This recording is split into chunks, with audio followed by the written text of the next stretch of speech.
Well, let's go to Peggy Grande in America, because since I last spoke to Peggy, we have witnessed the deaths of two significant world figures, the former Soviet President Mikhail Gorbachev and perhaps the finest diplomat we may ever know, Her Majesty the late Queen Elizabeth II.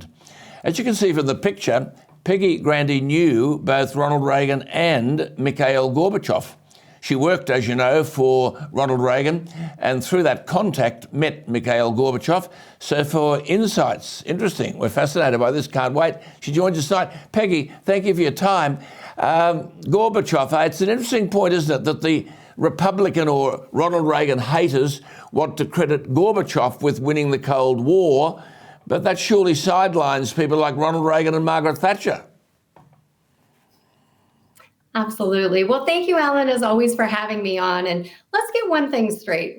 Mikhail Gorbachev did not win the Cold War. He lost the Cold War. The wall came down, the Soviet Union crumbled, but this is what the left likes to do. They love to rewrite history. But in fact, Ronald Reagan and Margaret Thatcher, with maybe a little support as well from Pope John Paul II, in a masterful display of diplomacy, took something that was a win-loss and made it seem like a win-win. They gave Mikhail Gorbachev a graceful exit, which he smartly took because the Soviet Union was inevitably going to fall anyway. And so it's amazing what they try to do, but my credit would go to Ronald Reagan, Margaret Thatcher, and maybe a little nudge from Pope John Paul II. There you are. Well said. Tell us the story about when you wrote your book and you reached out to Gorbachev and asked him if he would write a preview for it.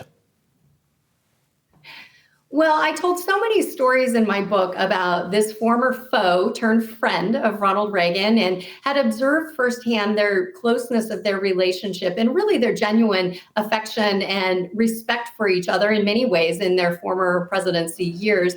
And so I wrote to Gorbachev after my book was finished and asked him if he would do a little blurb of endorsement for it. And here's this great communist who clearly had turned into a capitalist, because he wrote back to me and said he'd be happy to do that, but he would charge me a fee.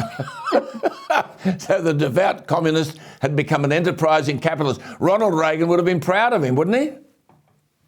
He would have. You know, Reagan used to always said, once people get a taste of freedom, they can't help but want more. And I think in this case, he got a taste of capitalism and he definitely wanted more. Yes, well, Peggy, what about the money he would have raked in for promoting the Pizza Hut ad?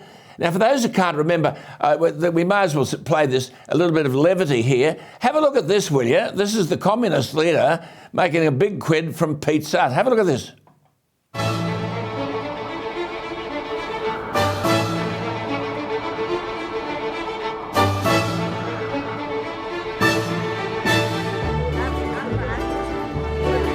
Это Горбачев. Горбачев. Это из-за него у нас в экономике бардак.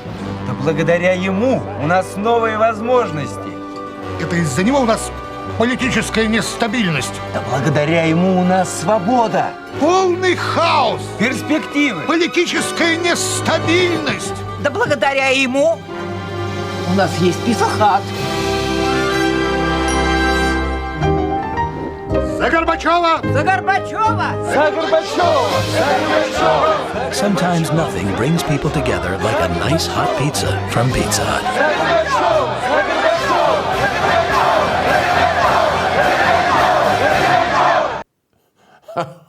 Hut.